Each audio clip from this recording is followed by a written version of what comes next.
Hello, this is Todd Wall from Aquatongue Media, and I saw an article that I wanted to discuss. The title is Trump's Student Loan Changes Leave Borrowers Facing Soaring Repayments. But I really want to discuss this article not in the context of Trump, but just overall fairness in general.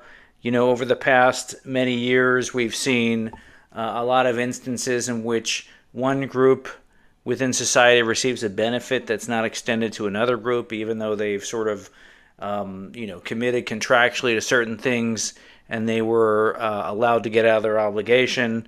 During the rent moratorium, we saw a lot of people basically be able to stay in their houses that they were renting rent without paying rent for an extended period of time, and that was really borne by the landlords.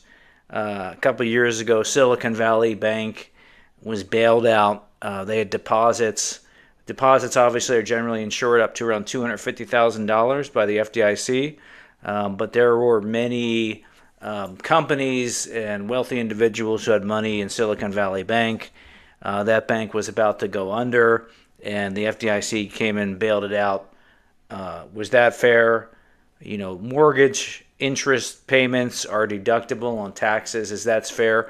So I really wanted to discuss this in the context of overall sort of what's fair, what's not. And so the article begins, President's changes to student loan programs leave millions facing higher payments and uncertainty over relief options. Many of the nearly 43 million Americans who have federal student loan debt are seeing their carefully budgeted monthly payments soar amid Donald Trump's overhaul of education in the United States. In the last few weeks, the Trump administration closed applications for all income-driven repayment plans and limited those eligible for public service loan forgiveness. That program forgives the loans of government and select nonprofit workers after completing 10 years of service and making 10 years of minimum payments. And so Trump is kind of unwinding some of the policies that were put in place by previous administrations, most notably Biden and Obama. The article continues, the student loan system was broken when President Biden was responsible for it. All we've seen since President Trump has come in as an effort to provide fewer rights and fewer resources for working people that have student debt, making the cost of living go up, said Mike Pierce, executive director of the Student Borrower Protection Center. Things are now worse than they've ever been, and nothing is on the table that will make life better for people with student loans. And so it goes through a couple different examples. I'll read the first one. Jordan, a public high school English teacher in Redding, California, and his wife, who also works in public education, have student loans totaling $200,000. So two teachers living together, presumably they're married, they have student loans of approximately $200,000. The couple who recently welcomed a second child just bought a house to accommodate their growing family. An even higher student loan payment each month wasn't a consideration when they took out a mortgage, he said. We're going from making $600 in payments. That's what saving on a valuable education is supposed to do, which we can absorb to an extent. But if we go off income-based payments, I don't know what's going to happen, Jordan said. Today I tried to calculate what's going to happen. The calculators don't work on the webpage. I couldn't even tell you the real numbers if I wanted to. With a new mortgage and childcare exceeding $15,000 on a teacher's salary, Jordan and his wife are stretched thin. He said, it's been alarming, but I tried to enter into Zen mode. I'll just move my money and I guess wait until they figure out how to garnish my wages. If I even have money, I don't know. What am I supposed to do? And then the article goes on and discusses a couple other instances. There's a pharmacist who has $180,000 in loan. He's taking on like a second part-time pharmacy job to help pay. There's a woman who's a homemaker and caregiver for a disabled teenage son. Her husband has a master's degree and they're considering defaulting. And so defaulting on some loans. And so it really comes down to, is this fair? There's been this push for heavily indebted student borrowers to basically get some relief from the government.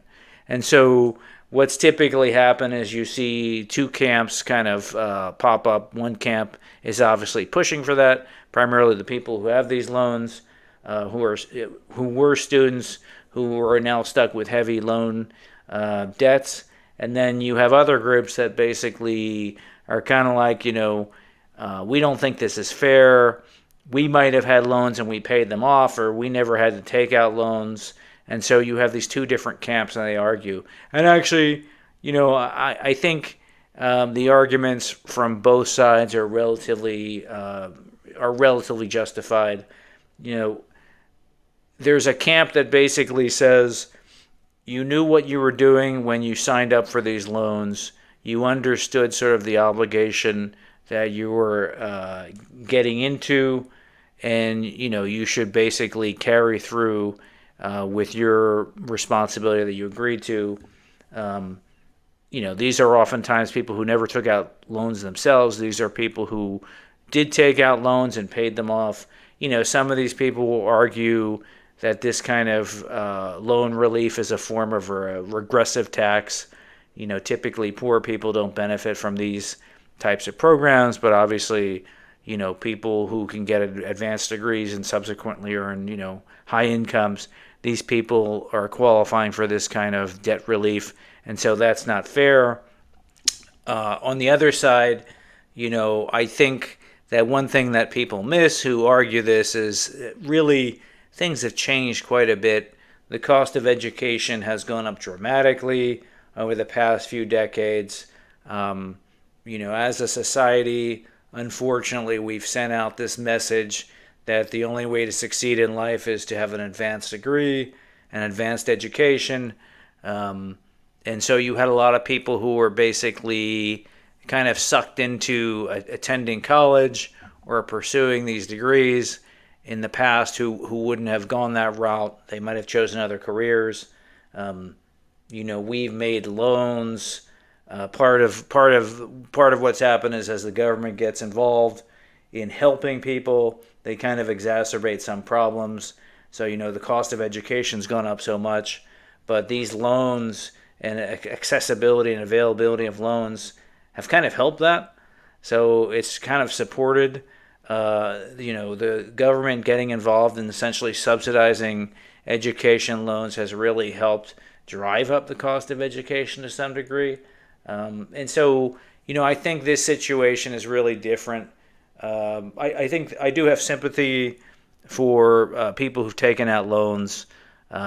It's interesting in this article, all the examples they discuss are basically older people, people in their 30s and 40s with families and children, in some cases mortgages and houses, and they really don't bring up any examples of young people, and I think that was purposeful.